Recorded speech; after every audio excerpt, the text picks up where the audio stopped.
kapangyarihan, purihin ang Panginoon.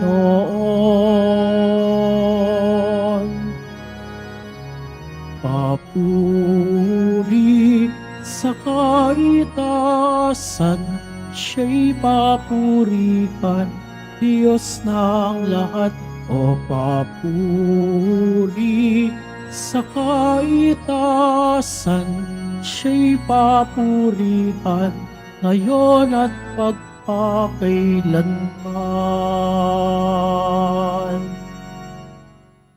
Sa ngalan ng Ama at ng Anak at ng Espiritu Santo, Amen. sumainyo ang Panginoon. At sumayo rin.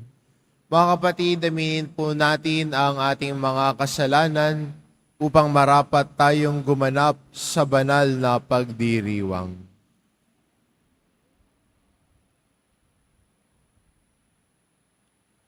Inaamin ko Sa makapangyarihang Diyos at sa inyong mga kapatid, na lubha akong nagkasala sa isip, sa salita at sa gawa at sa aking pagkukulang.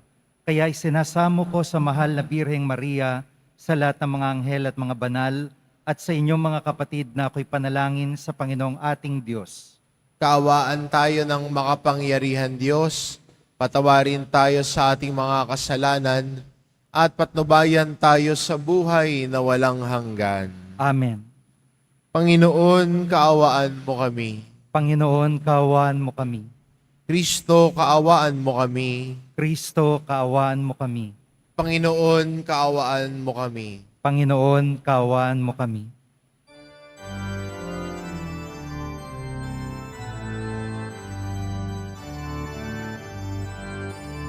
Papuri sa Diyos, papuri sa Diyos, papuri sa Diyos sa kaitaasan. At sa lupa'y kapayapaan, at sa lupa'y kapayapaan, sa mga taong pinalulugdan niya. Pinupuri ka namin, pinarangal ka namin, sinasamba ka namin, ipinagbubunyi ka namin, pinasasalamatan ka namin. Dahil sa dakila mong angking kapurihan, Panginoong Diyos, Hari ng langit, Diyos amang makapangyarihan sa lahat, Panginoong Jesucristo, bugtong na anak, Panginoong Diyos, Kordero ng Diyos, anak ng Ama. Ikaw tagaalis ng mga kasalanan ng sanlibutan. Maawa ka, maawa ka sa amin. Ikaw na nag-alis ng mga kasalanan ng sanlibutan. Tanggapin mo ang aming kahilingan. Tanggapin mo ang aming kahilingan. Ikaw na naluluklok sa kanan ng Ama, maawa ka sa amin, sapagkat ikaw lamang ang banal at ang kataas-taasan.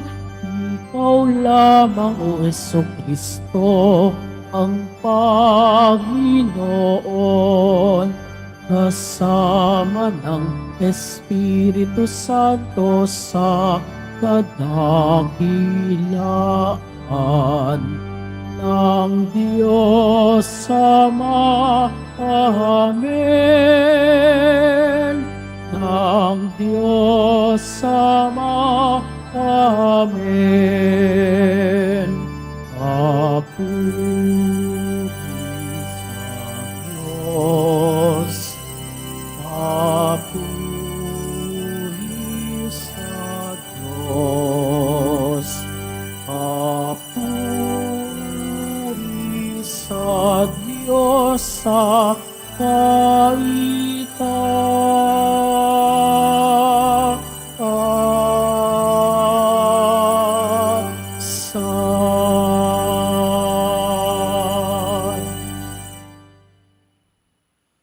Manalangin tayo.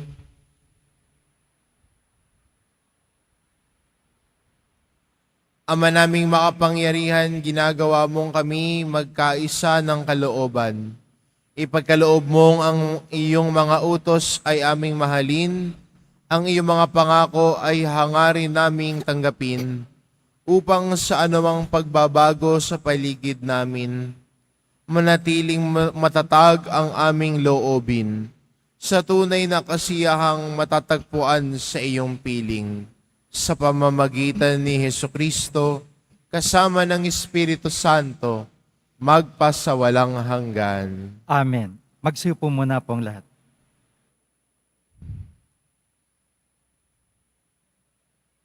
Pagbasa mula sa aklat ni Josue. Nung mga araw na yon, tinipon ni Josue sa Sikim ang lahat ng lipi. Pagkatapos tinawag niya ang matatanda, ang mga hukom, ang mga pinuno at mga tagapangasiwa sa Israel. At sila'y humarap sa Panginoon.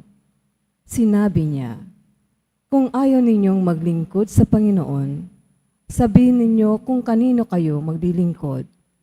Sa Diyos-Diyosang sinasamba ng inyong mga ninuno sa Mesopotamia o sa mga Diyos-Diyosan ng mga Amoreo na sinasamba dito sa lupain ng inyong tinatahanan.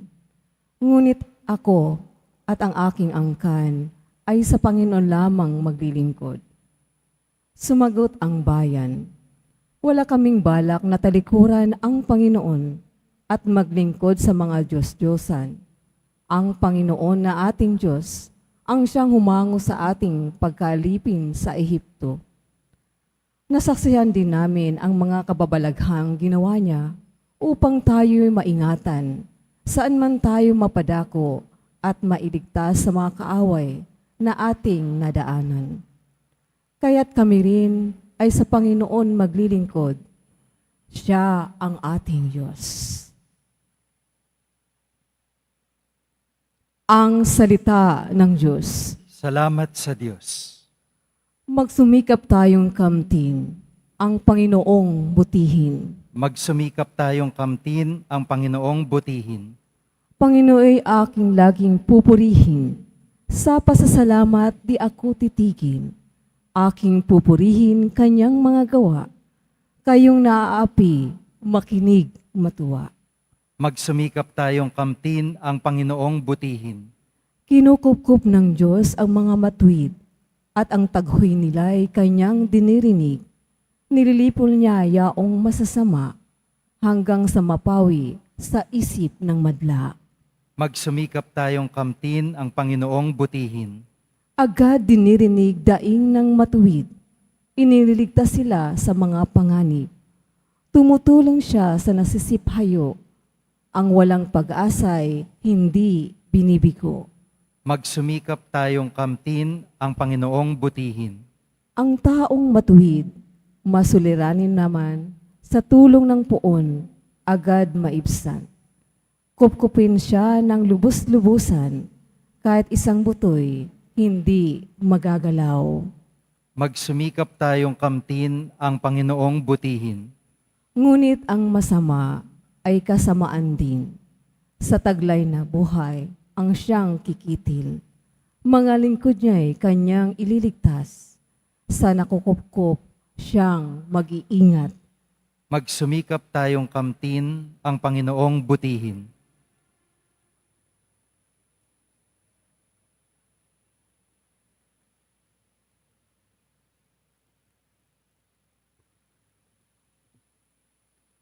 Pagbasa mula sa sulat ni Apostol San Pablo sa mga taga-Efeso. Mga kapatid, pasakop kayo sa isa't isa, tanda ng inyong paggalang kay Kristo. Mga babae, pasakop kayo sa inyo-inyong asawa tulad ng pagpapasakop ninyo sa Panginoon. Sapagkat ang lalaki ang ulo ng kanyang asawa, tulad ni Kristo na siyang ulo ng simbahan, na kanyang katawan at siyang tagapagligtas nito. Kung paanong nasasakop ni Kristo ang simbahan, gayon din naman, ang mga babae dapat pasakop ng lubusan sa kani-kanilang asawa.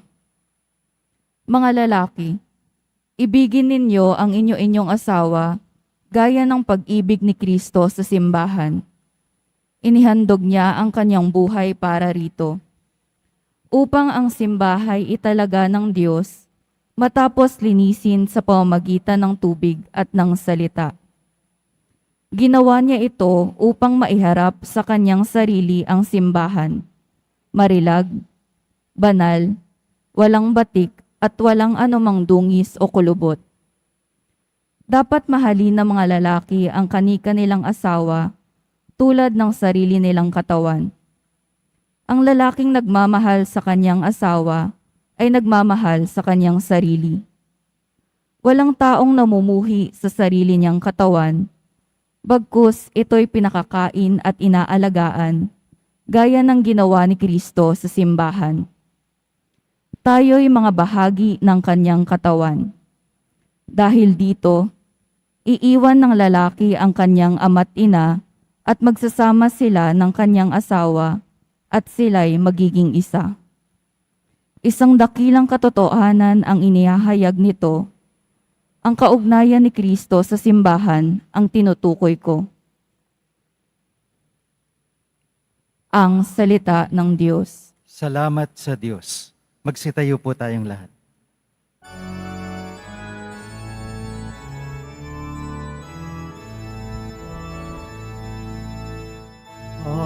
Hallelujah,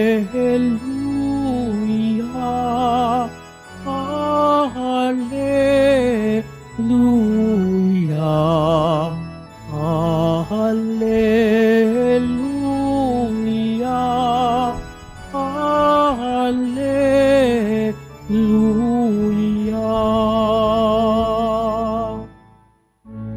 Espiritong bumubuhay, ang salita mo may kapal, buhay mo ang tinataglay. Hallelujah, Hallelujah,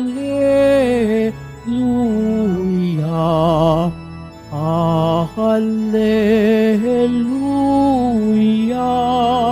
Hallelujah.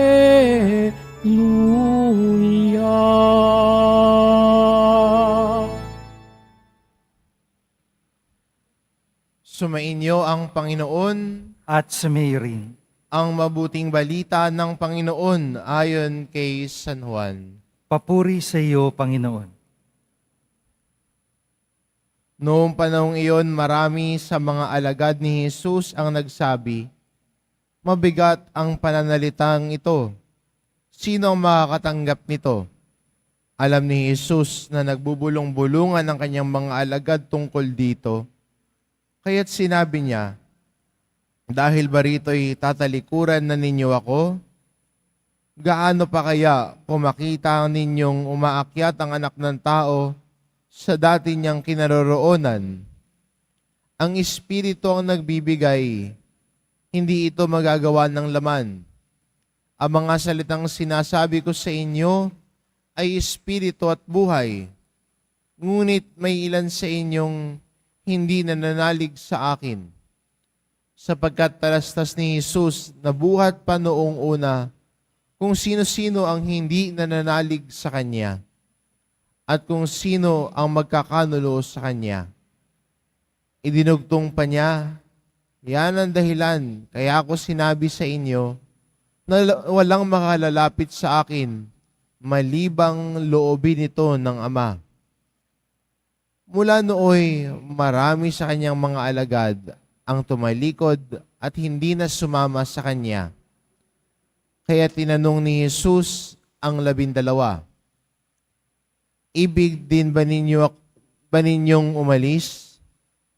Sumagot si Simon Pedro, Panginoon, kanino po kami pupunta? Nasa iyo ang mga salitang nagbibigay ng buhay na walang hanggan. Naniniwala kami at ngayon natitiyak namin kayo ang banal ng Diyos. Ang mabuting balita ng Panginoon. Pinupuri ka namin, Panginoong Jesucristo. Magsiupo muna pong lahat.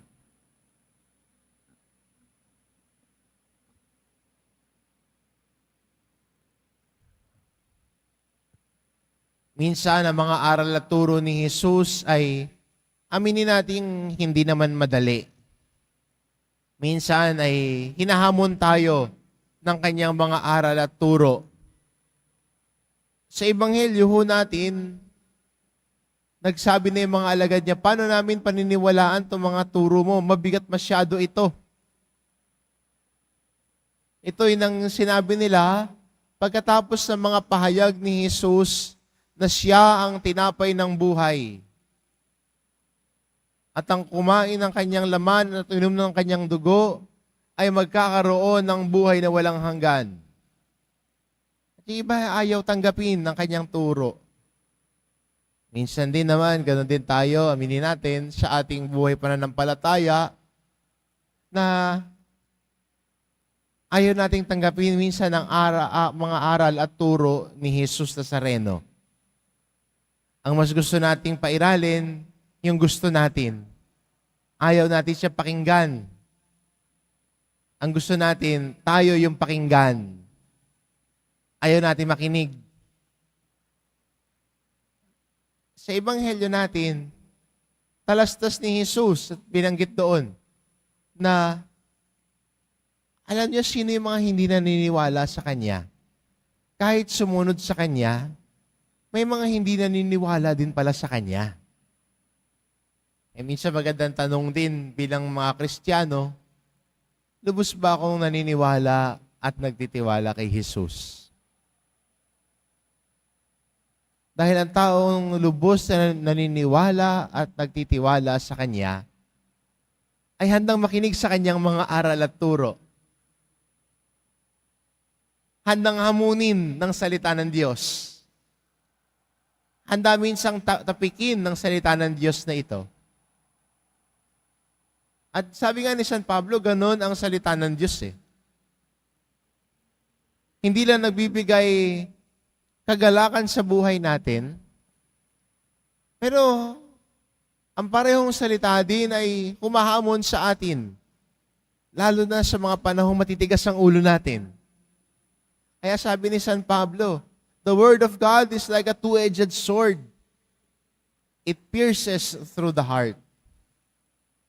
Tumatagos sa puso natin, tumatagos sa ating kaalaman at kalooban, lalong-lalo na kung isinasara natin ang puso natin sa tinig ni Jesus. Marami ang umalis sa Ebanghelyo. Marami ang tumalikod kay Jesus. Pero nung bumaling siya kay Pedro at sa 12, ang tanong lamang niya, ibig din ba ninyong umalis? At nasagot ni Pedro sa kanya, Panginoon, kanino po kami pupunta? Nasa iyo ang mga salitang nagbibigay buhay na walang hanggan. Si Pedro sa Ebanghelyo, natagpuan kay Jesus ang mga salitang nagbibigay ng buhay na walang hanggan. Sana tayo din bilang mga Kristiyano, sa kabila ng mga paghamon sa atin ng salita ng Diyos, sa kabila ng mga pagkakataon na tinatapik tayo ng salita ng Diyos, madaling sumunod sa salita kay Jesus kung masaya tayo Kung okay ang lahat Pero kung ang pagsunod na natin kay Jesus ay nagkakaloob na ng mga hamon, nagkakaloob na ng mga challenges sa pagkatao din natin. Dahil ang Diyos ay naisubugin ang puso natin mula sa dating pusong masuwayin at matigas tungo sa puso na maawain ng katulad niya. Growth and change does not happen easy. Minsan may struggles, may challenges. Pero ang paalala din ng Diyos sa atin, kung tayo ay nakikinig sa Kanya, buo tayo nagtitiwala sa Kanya, handa din tayong hubugin ng Kanyang salita. At hindi natin iiwan si Jesus, kundi lagi nating pipiliin si Jesus. Ang mga alagad sa ating Ebanghelyo, pinili si Jesus. Yung iba, iniwan si Jesus. Kaya ang magandang tanong din, ikaw ba, iiwan o pipiliin? Iiwan mo ba si Jesus? Lalo na kung ang pananampalataya mo ay medyo nagiging challenging na. O pipiliin mo si Jesus kahit na challenging ang pagsasabuhay ng pananampalataya natin. Pero alam naman natin, tulad nga ng sinasabi ni Pedro, natagpuan na natin ang salitang nagbibigay buhay. At kahit ano man yung challenge na dumating sa buhay natin, kung naroon si Jesus, niyayakap natin ang kanyang salita, ang laging promise ni Lord sa atin, yes, there will always be challenges in life, but God always promises us that I will always be with you. Si Jesus, hindi tayo iiwan. Si Jesus, hindi tayo tatalikuran. Minsan sa kasalanan natin, tayo yung tumatalikod sa Kanya. Sa katigasan ng ulo, isinasantabi natin siya. Pero si Jesus, kahit kailan, kahit anuman, hindi tayo iiwan, hindi tayo pababayaan. Sabi nga ni San Pablo sa kanyang mga sulat, even though you forsake Him, He will never forsake you.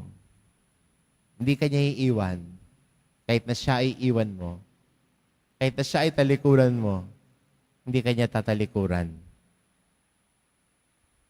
Sana ang tugon din natin sa paanyaya ni Jesus Nazareno na makinig sa kanyang salita, tumugon sa kanyang mga aral at turo, na palalimin ang buhay natin sa buhay pagtalima sa Kanya, ay masigit pa sa kahit anumang hain na pwede nating ibigay. Kung yun ang gagawin natin, tunay nga ang mga salita ni Pedro ay nagiging salita din natin. At sinasabi natin sa Kanya, Panginoon, minsan mahirap sumunod sa iyo. Minsan mahirap ang tumugon sa iyong salita. Minsan ang mga iyong aral at turo ay inaalis ako kung saan ako komportable. Pero alam ko, Panginoon, na dito ako lalago Alam ko, dito ako magiging mas mabuti at magiging mas banal. Dahil nasa iyo ang mga salitang nagbibigay buhay at wala na akong hahanapin pang iba. Nasa iyo, Panginoon, ang salitang nagbibigay buhay sa akin. Ito ang atong samot dalangin. Ito ang ating paglingon sa Kanya na may buong pagtitiwala, buong pananalig, buong pag-asa natin kay Jesus Nazareno. Amen.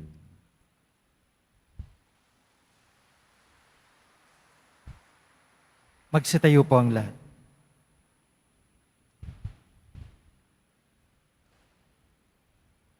Sumasampalataya ako Sa Diyos amang makapangyarihan sa lahat na may gawa ng langit at lupa. Sumasampalataya ako kay Kristo, isang anak ng Diyos, Panginoon nating lahat. Nagkatawang tao siya, lalang ng Espiritu Santo, ipinanganak Santa Maria ang Birhen, pinagpakasakit ni Poncio Pilato, ipinako sa krus na matay inilibing, nanaog sa kinaroroonan ng mga yumao. Nang may ikatlong araw na buhay na maguli, umakyat sa langit, naluluklok sa kanan ng Diyos amang makapangyarihan sa lahat. Doon magmumula paririto at huhukom sa nangabubuhay at nangamatay na tao.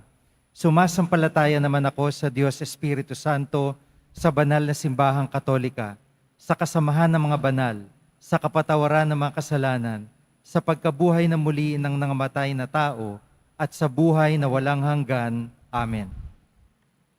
Mga minamahal ko mga kapatid, manalangin tayo sa Diyos nating Ama upang maging matatag tayo sa ating pananampalataya.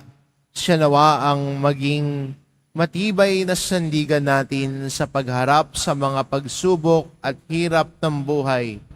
Manalangin tayo, Panginoon, dinggin mo kami. Panginoon, dinggin mo kami. Maging lakas nawa ng Santo Papa, mga obispo, mga pari at mga diakono, ang salita ng Diyos upang patuloy nilang ipahayag ang mabuting balita ng buong sigasig at katapatan. Manalangin tayo. Panginoon, dinggin mo kami. Manalig nawa kay Jesus ang salitang nagbibigay buhay, ang mga namumuno sa ating bayan, at huwag silang masilaw sa kayamanan at kapangyarihan. Manalangin tayo. Panginoon, dinggin mo kami. Gabayan mo nawa ang mga guro at katekista at silang mga patuloy na nagtuturo ng mabuting asal at pananalig sa iyo, O Diyos. Bigyan mo sila ng lakas ng loob upang masalamin din nila ang bawat mabuting kanilang itinuturo at ibinabahagi. Manalangin tayo. Panginoon, dinggin mo kami. Huwag nawang panghinaan ng loob ang mga pamilyang may alitan at nagkawatak-watak, at matuto silang magsakripisyo at mapagkumbaba upang maibalik nila ang magandang ugnayan sa isa't isa. Manalangin tayo. Panginoon, dinggin mo kami. Tanggapin nawa sa kaharian ng Diyos ang mga kapatid nating namayapa upang sila'y magkamit ng walang hanggang kagalakan at kapayapaan. Manalangin tayo. Panginoon, dinggin mo kami. Ama, ikaw ang aming kanlungan, pakinggan mo ang panalangin ng iyong bayan.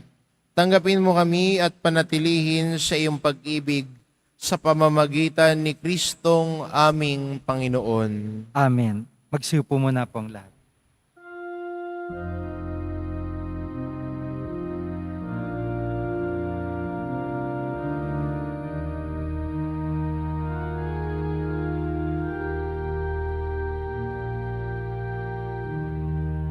Aming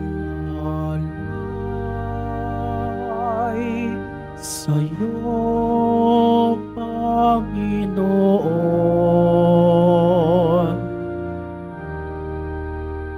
Ang tinapay at alak na iyong kaloob upang gunitain ang iyong buhay na inialay ng ayo'y magdiwang bilang isang sambayanan.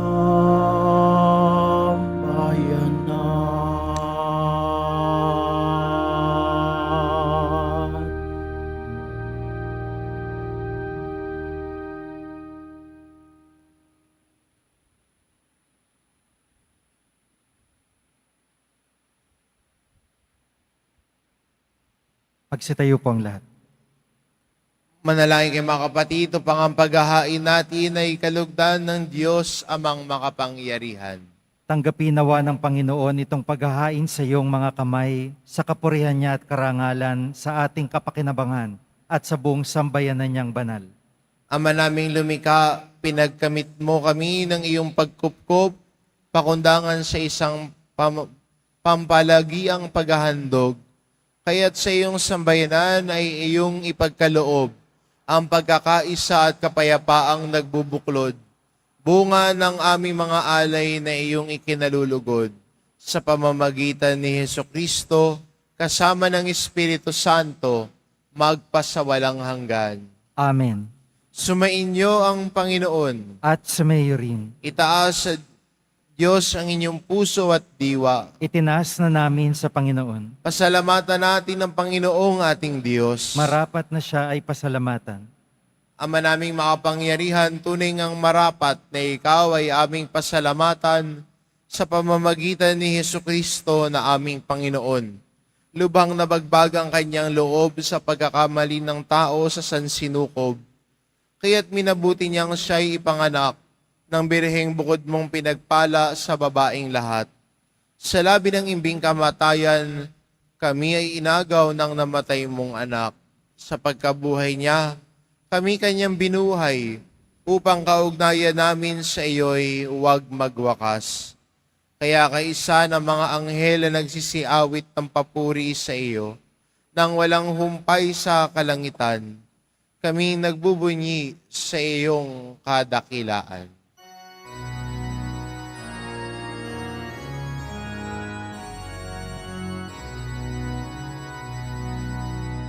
Santo, Santo, Santo, Panginoong Diyos ng mga hukbo, napupuno ang langit at lupa ng kadakilaan mo. Hosana sa kaitaasan, pinagpala ang naparirito sa ngalan ng Panginoon.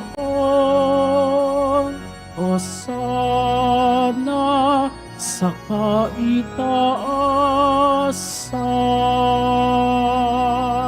Magsalud po ang lahat. Ama naming banal, ikaw ang bukal ng tanang kabanalan, kaya't sa pamamagitan ng iyong Espiritu gawin mong banal ang kaloob na ito, upang para sa amin maging katawan at dugo ng aming Panginoong Hesukristo.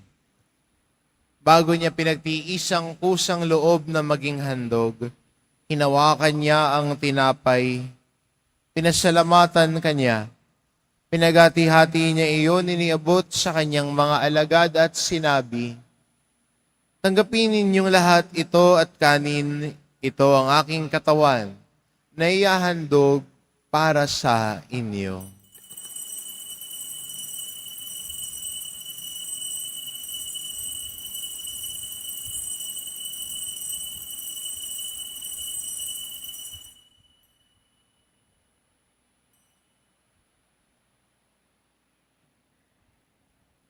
Gayun din naman na matapos ang hapunan, hinawakan niya ang kalis.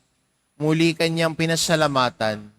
Iniabot niya ang kalis sa kanyang mga alagad at sinabi, tanggapin ninyong lahat ito at inumin. Ito ang kalis ng aking dugo ng bago at walang hanggang tipan. Ang aking dugo na ibubuhos para sa inyo at para sa lahat, sa ikapagpapatawad ng mga kasalanan. Gawin ninyo ito sa pag-alala sa akin.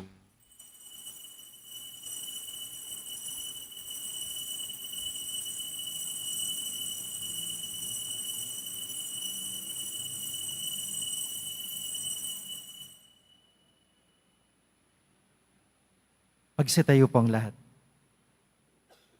Ipagbunyi natin ang misteryo ng pananampalataya. Si Kristo'y namatay, si Kristo'y nabuhay, si Kristo'y babalik sa wakas ng panahon. Ama, ginagawa namin ngayon ang pag-alala sa pagkamatay at muling pagkabuhay ng iyong anak. Kaya't inaalay namin sa iyo ang tinapay na nagbibigay buhay at ang kalis na nagkakaloob ng kaligtasan. Kaming nagpapasalamat dahil kami yung minarapat na tumayo sa harap mo para maglingkod sa iyo.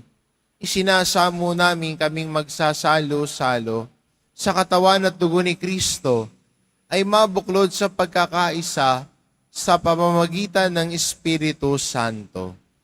Ama, lingapin mo ang iyong simbahang laganap sa buong daigdig. Puspusin mo kami sa pag-ibig, kaisa ni Francisco na aming Papa at ni Jose na aming Obispo at ng Tanang Kaparian.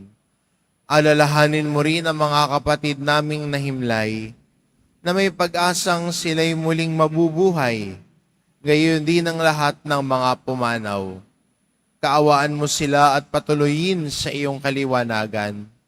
Kaawaan mo at pagindapatin kaming lahat na makasalo sa iyong buhay na walang wakas. Kaisa na mahal na Birheng Maria na ina ng Diyos, ng kabiyak ng puso niyang si San Jose, kaisa ng mga apostol at ng lahat ng mga banal na namuhay dito sa daigdig ng kalugod-lugod sa iyo, may pagdiwang nawa namin ang pagpupuri sa ikararangal mo sa pamamagitan ng iyong anak na aming Panginoong Hesu Kristo. Sa pamamagitan ni Kristo kasama niya at sa Kanya, ang lahat ng parangal at papuri ay sa iyo, Diyos amang makapangyarihan, kasama ng Espiritu Santo, magpa sa walang hanggan.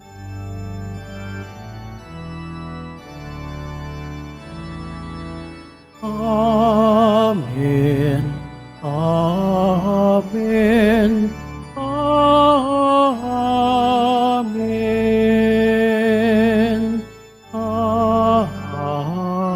Amen.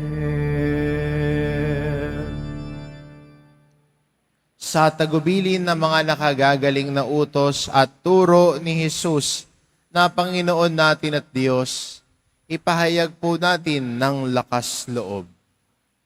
Ama namin, sumasalangit ka, sambahin ang ngalan mo, mapasa amin ang kaharian mo, sundin ang loob mo dito sa lupa para ng sa langit.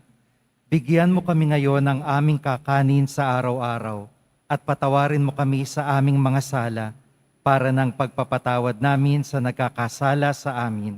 At huwag mo kaming ipahintulot sa tukso at iadya mo kami sa lahat ng masama. Hinihiling namin kami adya sa lahat na masama pagkalooban ng kapayapaan araw-araw. Iligtas sa kasalanan at ilayo sa lahat ng kapahamakan. Samantalang aming pinananabikan ang dakilang araw ng pagpapahayag ng tagapagligtas naming si Hesu Kristo. Sapagkat iyo ang kaharian at ang kapangyarihan at ang kapurihan magpakailanman. Amen. Panginoong Jesucristo, sinabi mo sa iyong mga apostol, kapayapaan ang iniiwan ko sa inyo, ang aking kapayapaan ang ibinibigay ko sa inyo. Tunghayan mo ang aming pananampalataya at huwag ang aming pagkakasala. Pagkalooban mo kami ng kapayapaan at pagkakaisa, ayon sa iyong kalooban, kasama ng Espiritu Santo, magpa sa walang hanggan. Amen. Ang kapayapaan ng Panginoon ay laging sumainyo.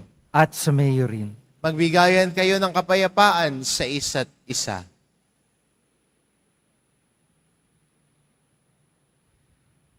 Kordero ng Diyos na nag-aalis sa mga kasalanan ng sanlibutan, maawa ka sa amin. Kordero ng Diyos na nag-aalis sa mga kasalanan ng sanlibutan, maawa ka sa amin. Kordero ng Diyos na nag-aalis sa mga kasalanan ng sanlibutan, ipagkaloob mo sa amin ang kapayapaan. Magsilod po ang lahat.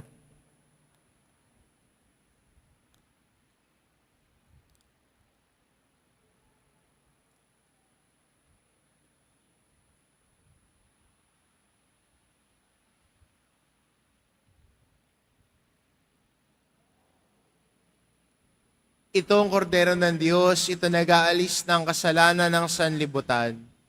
Mapalad ang mga inaanyayahan sa kanyang piging.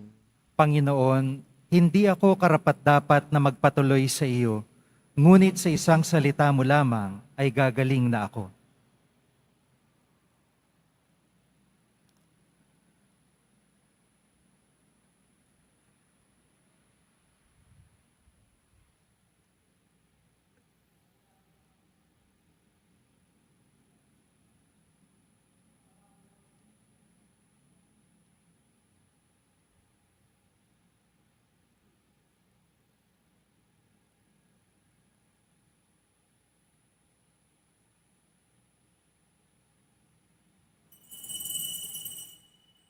Para po sa lahat ng tatanggap ng banal na komunyon, sasagot po tayo ng Amen, pagkasabi ng pari o lay minister ng katawan ni Kristo, at isubo agad sa bibig bago mali sa harapan ng pari o lay minister. Sumunod po tayo.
Magsitayo po tayong lahat.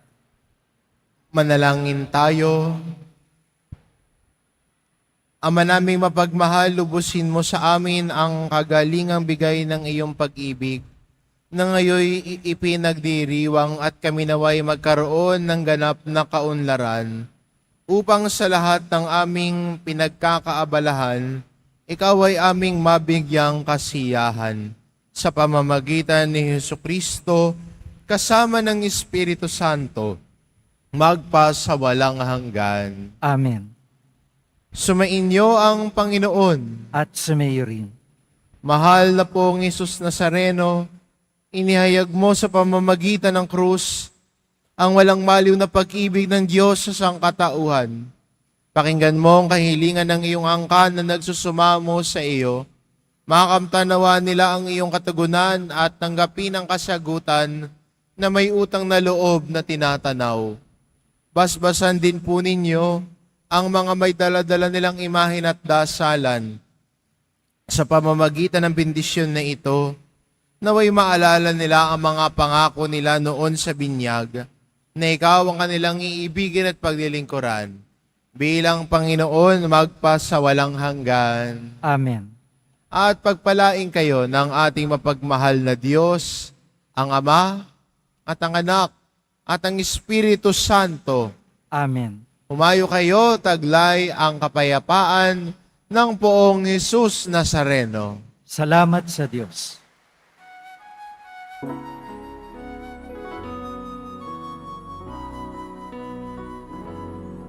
Nuestro Padre Jesus Nazareno, sinasamba ka namin. Pinipintuho ka namin, aral mo ang aming buhay at kaligtasan. Nuestro Padre Jesus Nazareno, iligtas mo kami sa kasalanan. Ang krus mong kinamatayan ay sagisag ng aming kaligtasan. Nuestro Padre Jesus Nazareno, dinarangal ka namin. Nuestro Padre Jesus Nazareno, niluwalhati ka namin. Nuestro Padre Jesus Nazareno, dinarangal ka namin. Nuestro Padre Jesus Nazareno, niluluwalhati ka namin.